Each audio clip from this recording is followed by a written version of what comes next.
This is a big issue for the people who either wants to go back to this game years down the line, or players for some reason playing the same game for years now. Yeah, like this is definitely for people, at least the ones that want to at least still be able to like play the game in some type of state that's playable and it's not like 3, 2, 1. Hello everybody, welcome to another night. Welcome back to the Hot or Trash podcast. Y'all, I fucked up by not uploading last week, but we Dumbass. were busy being fat shits. I definitely did not fall asleep after we got home on that Saturday. Kick W.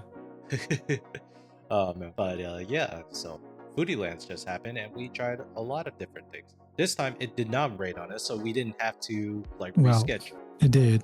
Well, yeah, it wasn't as bad as the Yeah. lack of It didn't stop us from going, but it did rain. Yeah. So, oh god, I kind of wish I would eat more, but then also the pricing of the place too. As much as I love food too, holy fucking shit, that place was expensive. Of course, bro. Those festival kind of deals.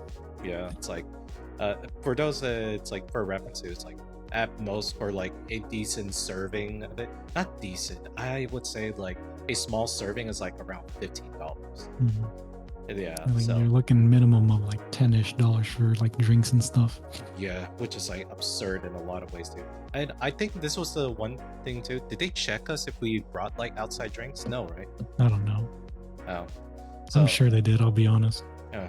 I'm sure they do. I mean, Yeah, which is like, take that what you will. All right, it's like if they allow us to bring our own outside drinks, actually we should have probably done that too. But you know, we're here for a good time, so we didn't really want to think about that too much. well, yeah, the whole point was to go get food and drinks that they have there. So Yeah, so fat shits aside too, we got some. At least I want to say we got really good news for this time around instead of us covering some weird bullshit or other stuff that I might be afraid of, like 3D printing aside. Yes, to clarify too, me going gone was not because the feds got my ass. I was just being fat. damn, I wish it was gone. Yeah, shut up. You would take over this entire show. Was that your whole game plan there? No, that was your job. Oh, wait, how's it my job to steal my own show? Yeah. Right. Moving on. So, we're effectively going to retouch on, in this case, the previous one that we did, which was Stop Killing Games. Albeit, if anything, we probably would like to have more people talking with us here, but I do feel like me and you, we could probably talk a lot more into it since, you know, we did game development too, so we can kind of give some insight of like why this is generally still a good thing based on our last podcast. Yep. So, key note that happened here too is the actual initiative movement, Stop Killing Games, actually spoke in front of the EU Parliament, which is, in a lot of ways, for average gamers, this is actually really big because the person that spearheaded this project was a gamer who, or if anything specifically, he was a YouTube content creator talking about games.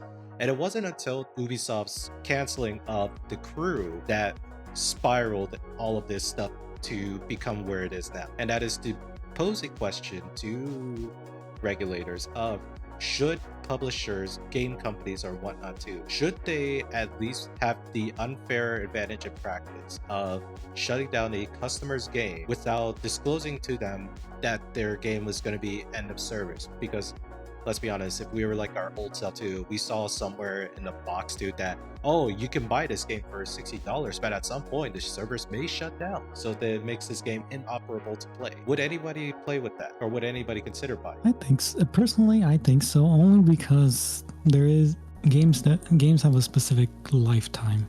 Mm-hmm. You know, like there is only a period of time where this game is played extensively, and after that, the player count starts falling off. This is a big issue for the people who either wants to go back to this game years down the line, or players for some reason playing the same game for years now.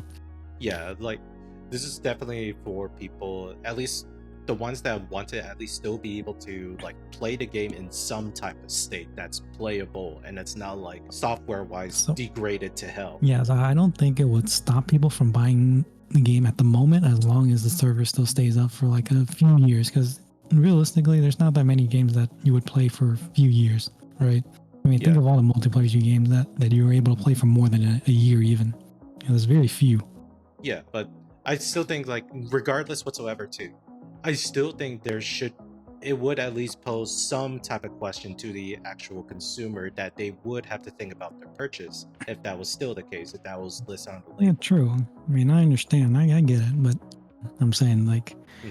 once a person finishes, quote unquote, finishes a game, they don't really think about it Right. anymore. Yeah. So, but I think nonetheless, too, this is still something that I believe this is a fair fight that we should all be trying to like address or have like companies kind of answer for, because this is actually kind of steps into other stuff too, or other areas that it's not just about games, it's also in a way too, like let's say for example the modern day, if we use Photoshop now, who's to say too that I still would like to use Photoshop, but let's just say for the biggest hypothetical, Adobe just fucking collapses and offs itself economically. Yeah, I get it. I mean, like aside from games, there's a lot of like tech nowadays that rely on a cloud subscription.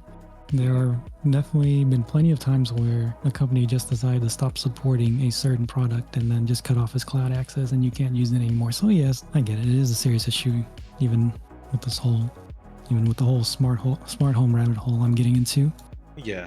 It's also it's that issue as well. It's the same issue as well. Yeah. So I think I think what the whole argument that it really is boiling down to is that like at least in some ways too, that we should at least be questioning right now to publishers and game studio. And I think this is something a question for us here too. Should they at least have some type of end of life plan for this type of software? There's no here's my take on it. There should be no end of life plan because their server should be offered to anybody that wants to host it themselves. Yeah. I don't believe there needs to be an end of life plan. I just believe that they should have it accessible from the get go. Yeah. Like Minecraft would be the best example, even because you can host your own server. It doesn't matter, or you can play it. You can play it single player, or you can rent Mojang servers.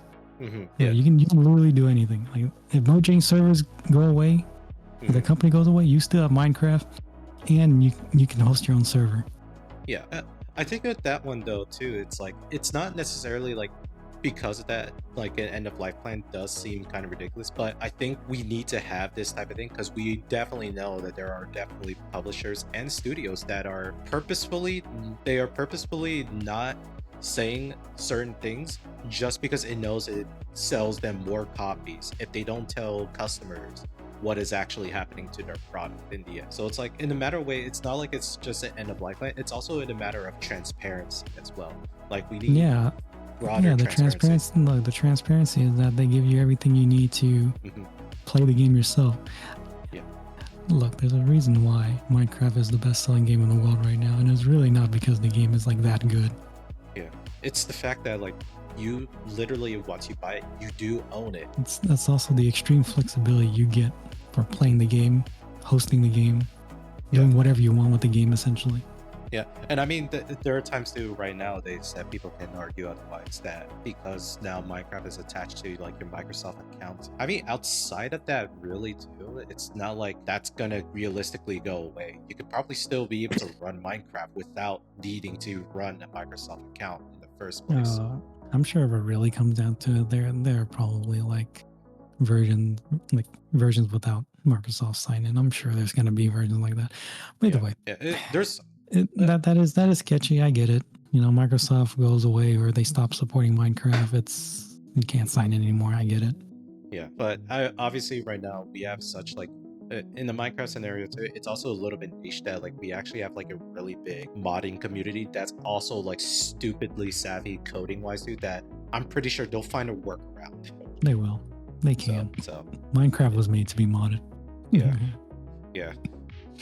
So now going through this, there's definitely like, at least for me, looking at the whole videos too, I did watch the video of them giving examples of making their case for the end of life. And it does seem too that a lot of people that were actually for, in this case, maybe we do need to set up some type of regulation, or maybe we had to update clarity on like some certain consumer protection clauses. For example, this also kind of feeds into the right to repair kind of stuff. Like being able to repair stuff on your own too kind of also can be translated to, if let's say you're running a online game too, maybe it's also a little bit for preposterous of like, oh, they need to provide some way or fashion for the consumers to be able to run it themselves, to like being able to have all these other documentation, all that can be considered absurd.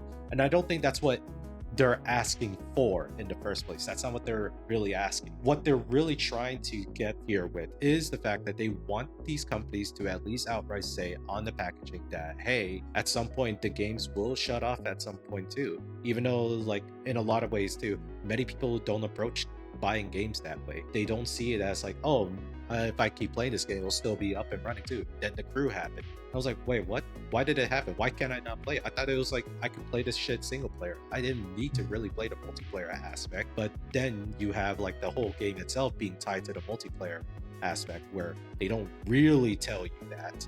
And even then too, it's kind of like buried between like layers and layers of text and languages that is unnecessarily hard to like find through. Which another case to be made here too is like, oh, it's in the terms of services and whatnot.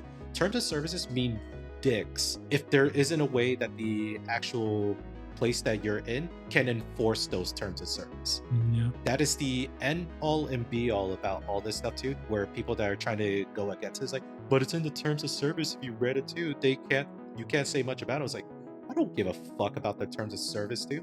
That don't mean shit if I bring it up to the judge and be like, hey, does this fucking make sense to be in the terms of service? I also hate, this is my only hot take about this, I hate too that like everything that they do for shitty business practice wise too is like buried within the terms of service papers, which not a lot of people read, unfortunately.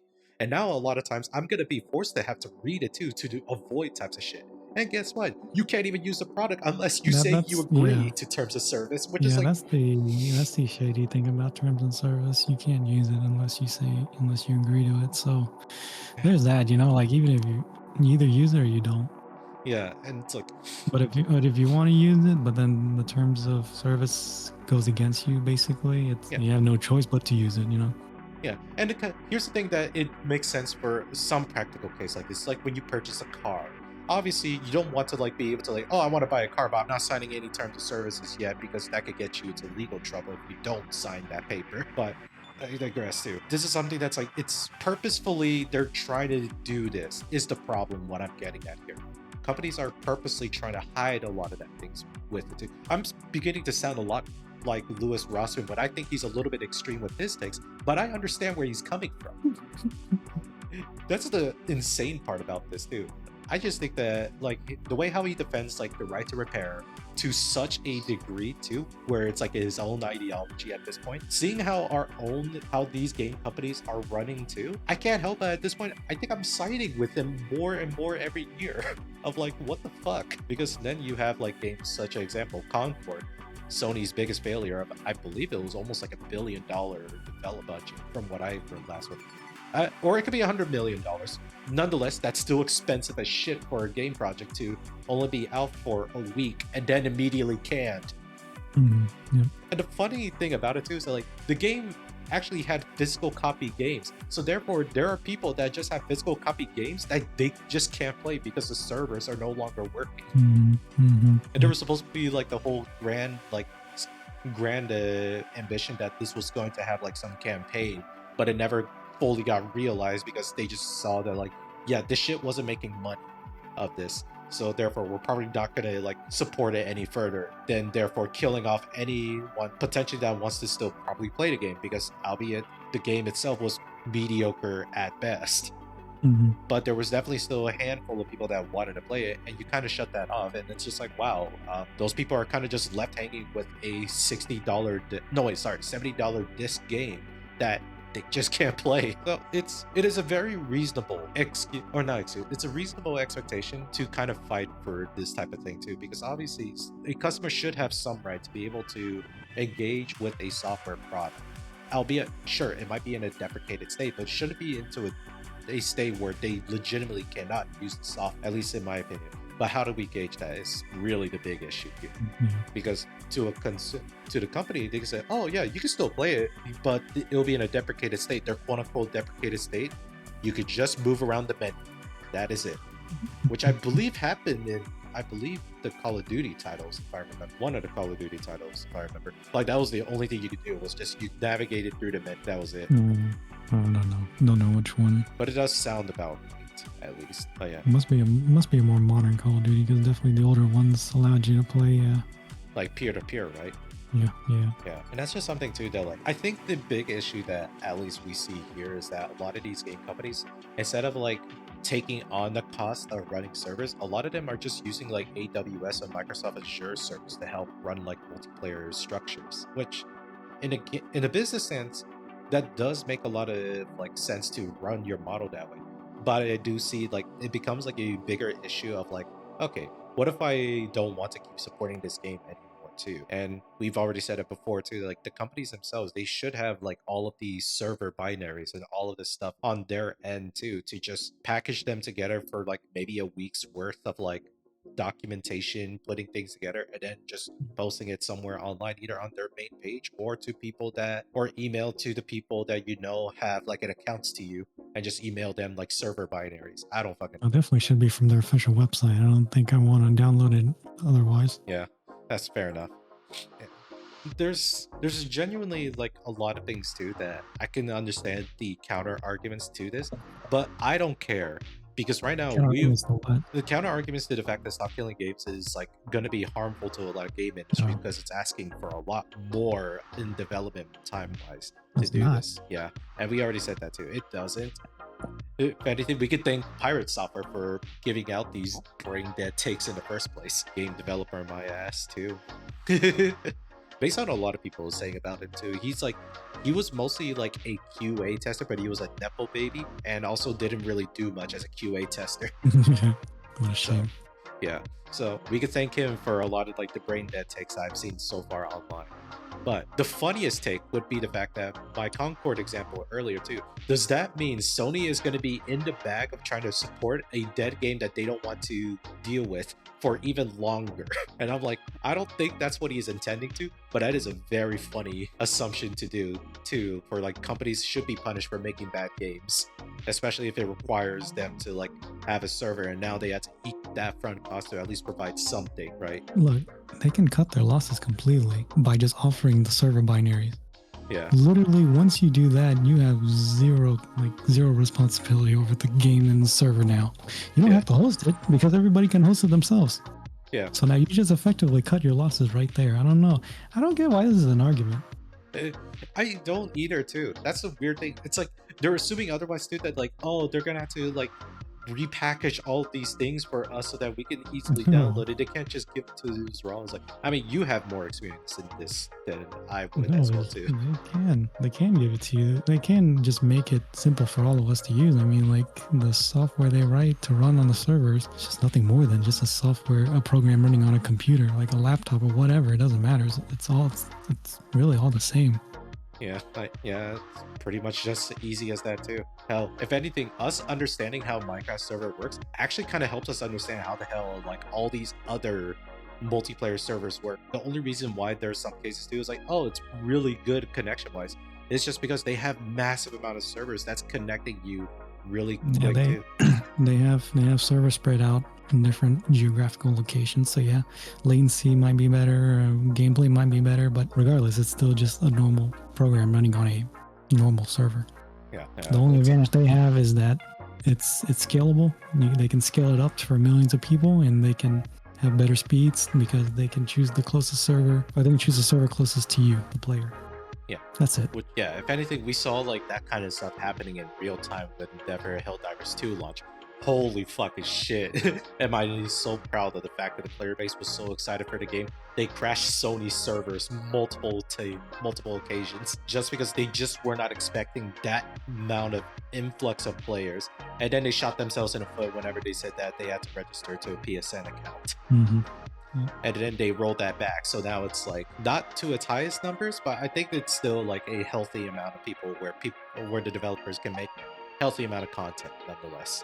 Needless to say, we have a great momentum coming into this from Stop Killing Games, and there has been like other lobbyist group within the EU that's backed by other AAA publishing studios and industries that's trying to like stop and prevent these types of games, or this type of initiative or movement to like proceed on to the EU Parliament, only because what they're trying to do is kind of discredit them, or saying that, oh, they don't know the full inner workings of the industry, or they're trying to tackle like something very nuanced. The only thing that they couldn't fight through was the fact that them just straight up saying, that's not what we're trying to address here. You guys are tackling the wrong points that we are trying to make. What we're trying to do here is the fact that we want you guys to be more responsible for the games that you develop. That is it. And it really is like that brain that's simple too. We're like, again, this is a pro-consumer movement, and they're just asking them, it's like, hey, could you at least say to us, if at some point could you make a prediction if it ever goes end of service? If you can't either, at least have some way that like, hey, maybe at some point in a future development cycle too, maybe you could provide some type of server binary that you could give to us and the people if should we ever want to run it ourselves, and you could stop supporting the game. Because at this point too, we're not asking the developers and producers to be like hanging on to a title they no longer want to support. That's not what this is about. This is all about the fact that, hey, just give us the bare minimum of what you can give us to just help run it ourselves, which in me and Yo's cases, we understand that it's not a lot either. It's quite, once they develop the server properly, I mean, it's not that hard to set up, really. Yeah. And honestly, I don't get it. Like this literally will help companies tremendously. They don't have to support servers anymore. That saves them a lot of costs. They can continue selling the game. Yeah. Because there are other people that have servers, or you can host your own servers, so they can still sell the game. Yeah. And even if you don't update anymore, they can still sell it. Yeah. Oh, and you know what I want to know? What's really funny too, and I knew that the Stop Killing Games movement was never going to fucking die. The original creator, Marcus Persson, actually supported the movement itself. The actual creator of Minecraft was just saying, yeah, I support this initiative and movement. Yeah, I'm not surprised because, you know, look at Minecraft. Yeah, it's like, and right now too, this is all Minecraft doesn't even need them to grow. I mean, even if Mojang goes under, people will probably still buy Minecraft. Yeah, they still do. And it's just like, and if anything too, I think everybody has their own copy of Minecraft on their computer at this point. Maybe not all, but there's quite a good majority of them that still have it, and they can still play it without relying on other servers if they need to as well.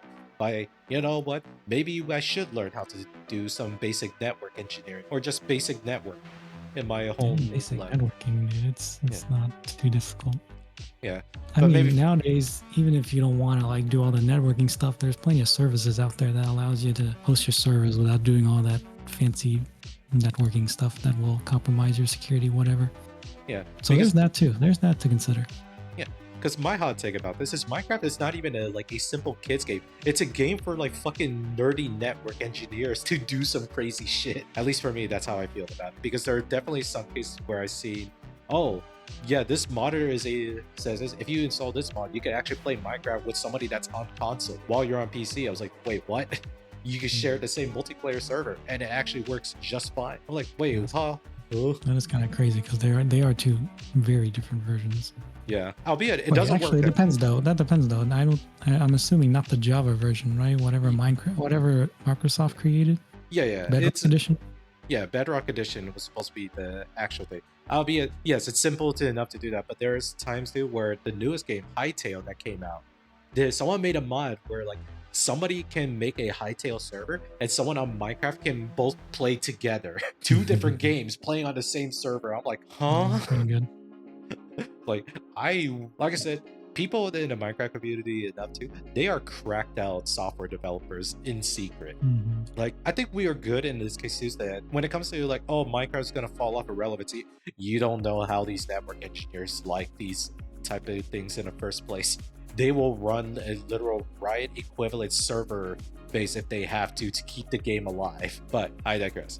I think the main thing to where these arguments are coming from are definitely like AAA studios that are affected by this, because that means that they're going to be held accountable to a lot of the actions when they come to developing these types of games. We're not saying that these companies should not make the games that require like multiplayer servers. It's just the fact that we want them to think extra hard about the whole development cycle of scheduling, how to make sure that the game is still playable even after they're done. I'm just gonna keep on saying that it's not gonna be hard for them to do it. It's not, and so really, it's like it literally is just releasing their servers. Yeah, we are not asking them to fucking give us their IP. Although that is also another thing that they're worried about too, is that if we do this, it will infringe on That some doesn't give away intellectual their IP. IP. That Yeah, doesn't.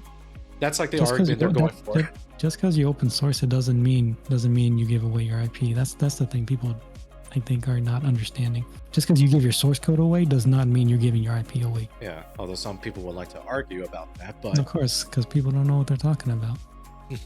yeah, There's a lot of companies that are open source. They give their code openly. It's an open source code. You can read it. However, they still retain the IP to it. There's a lot of companies that do this. yeah. So it's not like in general too, like the arguments that people do make, they don't understand.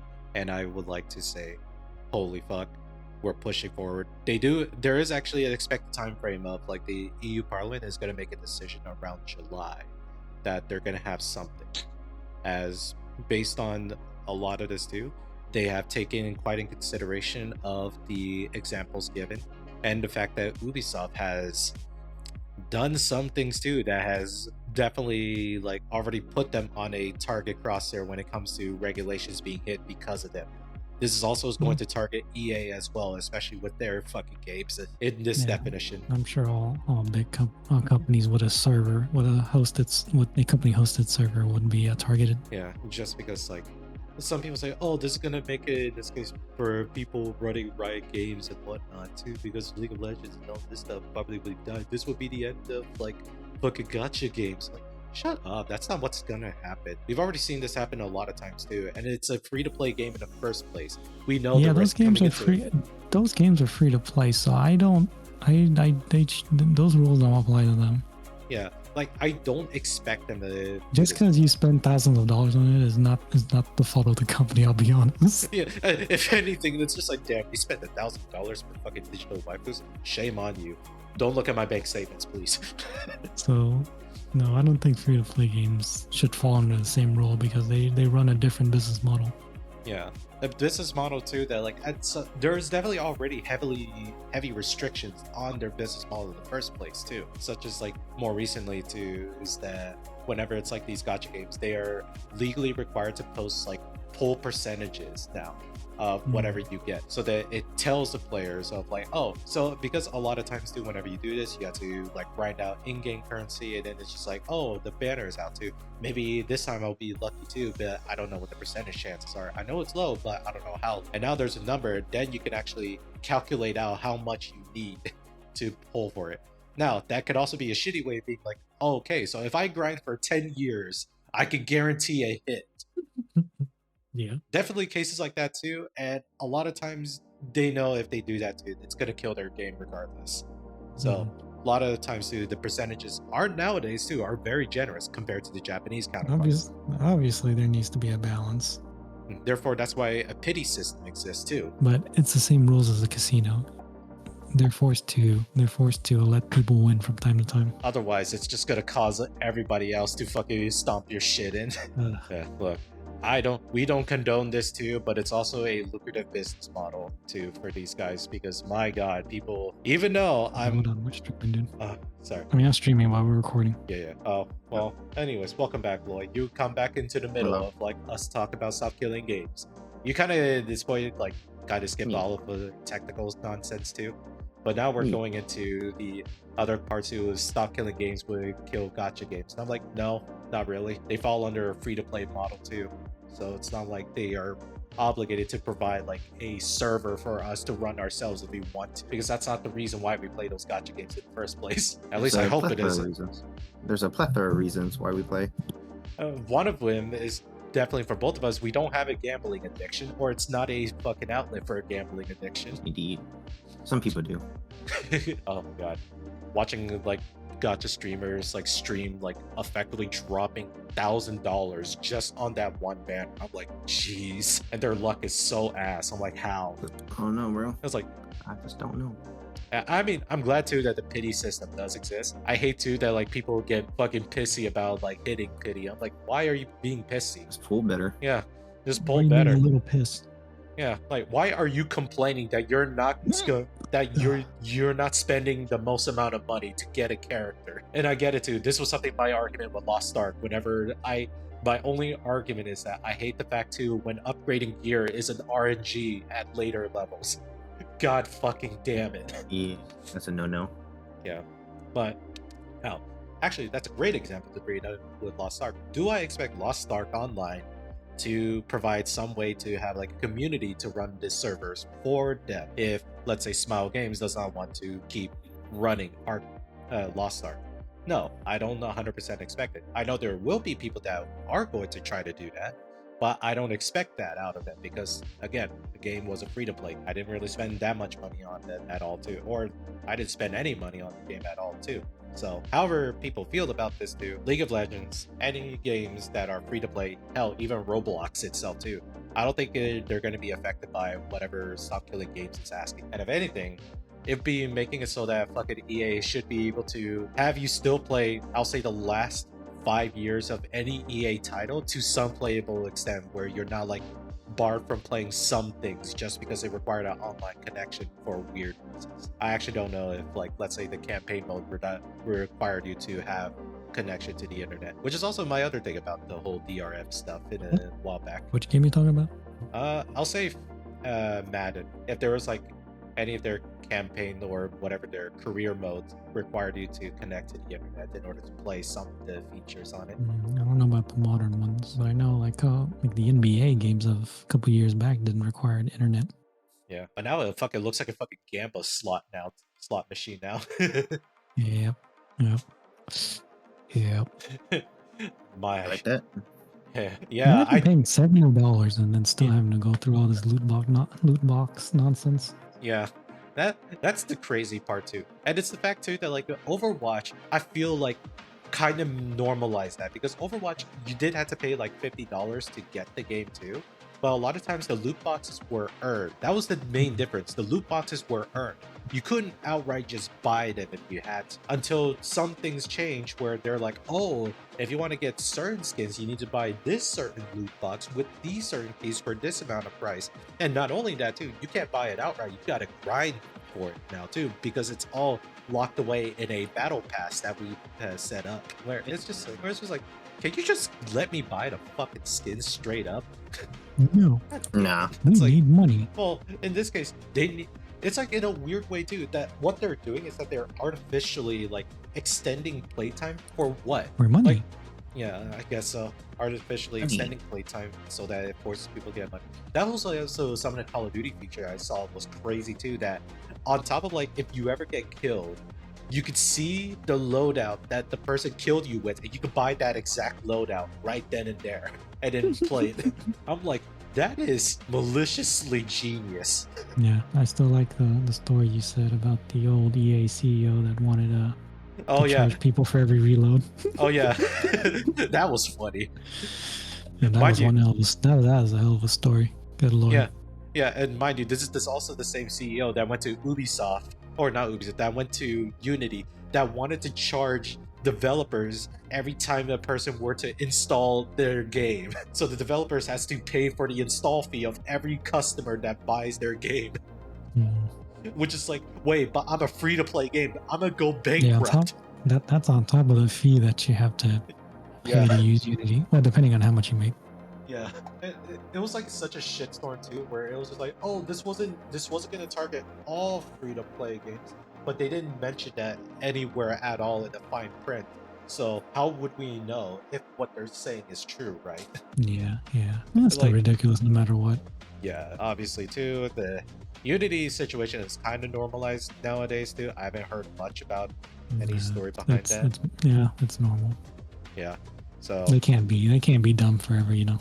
yeah, and also some of the things too. Yeah, and also yes, this will not touch your Fortnite game, Tim Sweeney, as much as you also try to fight against Stop Killing Games. Fucking dumbass.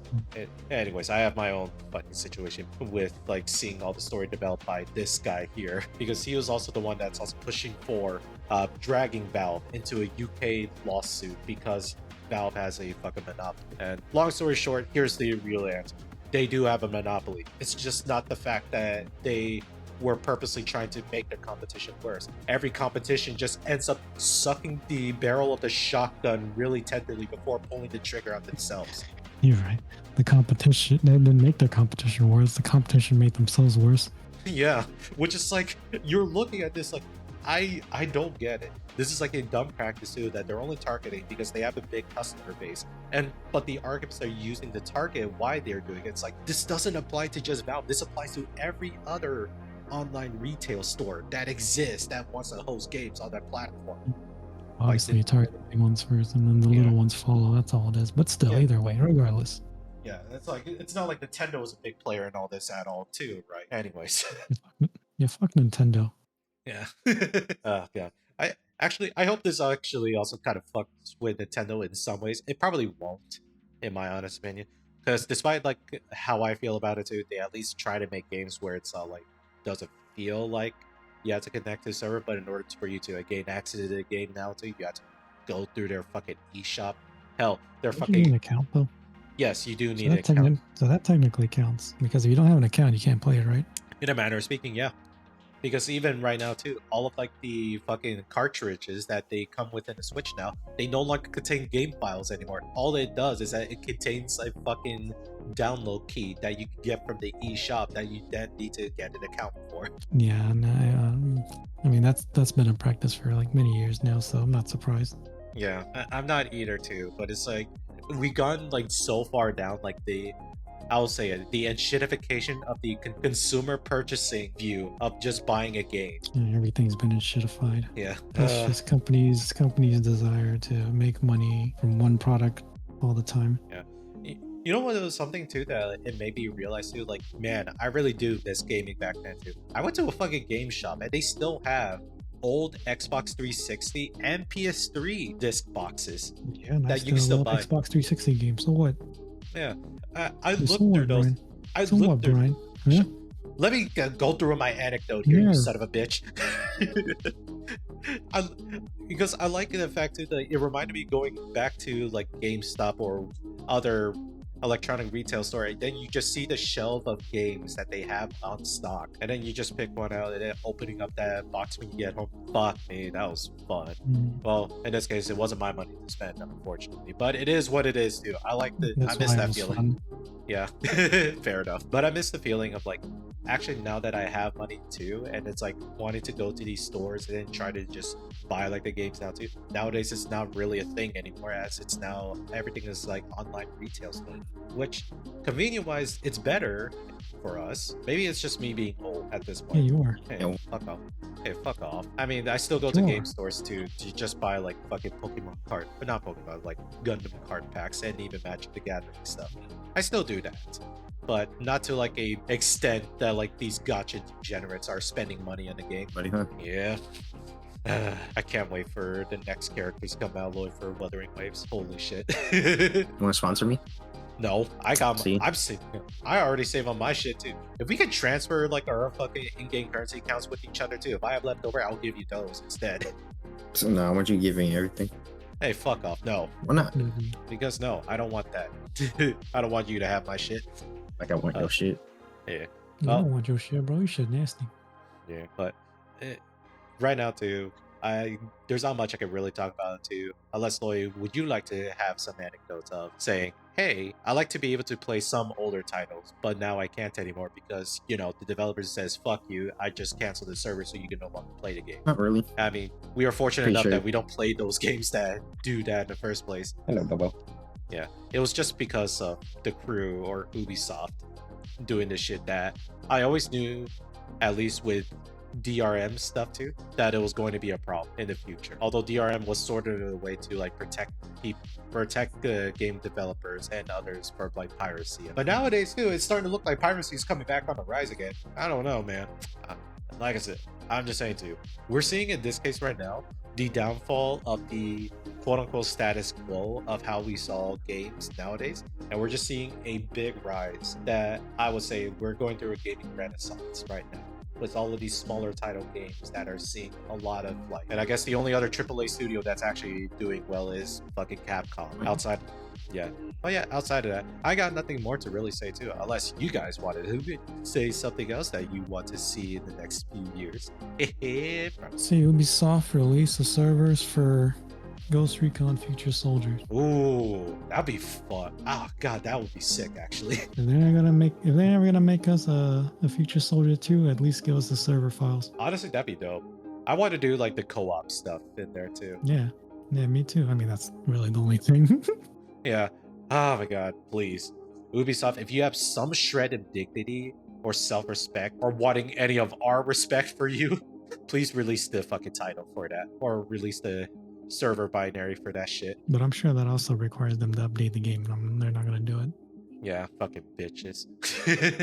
Yeah, you tell him, bro. I mean, regardless of what the answer was going to be, I was going to still make fun of Ubisoft regardless of the Yeah, whole you tell him, situation. bro. But Wait, primarily, okay, hold on. Let me see. On Steam, it says from January 25th, 2024, online features will no longer be available for this product. Bro, this shit server's been off for like longer than that. Like what? you know what it is, dude? They were compelled to have that put on there very late. The Like, they server's didn't been want to off sit- for such yeah. a long time now. Yeah, they didn't want to actually say anything else about it. They were just hoping people would probably buy it and then later discover, oh, it no longer worked. Like one of like at least you can still play the single player, but either way, Yeah. you know. Yeah, it's again scummy tactics that I do believe should be punished, just because you're purposely misleading your customers and believing that a product would do one thing and then you rug pull them to the end of its life that they were not Mhm. aware of. Yeah, it's a shame though. Yeah. Ubisoft was truly a really good place to do a lot of stuff with, especially one of the weirder titles. But here we are, fucking selling out to 10 cent. Mm. But anyways, Crazy. yeah. But anyways, thank you all for tuning in for this night too. Lloyd coming at the later end, but if anything, we got majority of the stuff we really cared about and said in the first place. I ain't gonna lie, I joined without knowing it was recording. Well, it's fine. That's why I was spamming soundboards. Sorry, I don't want to kick Brian's ass on a daily basis anyways. Oh my god, fuck you. Anyways, good night, y'all. Yeah.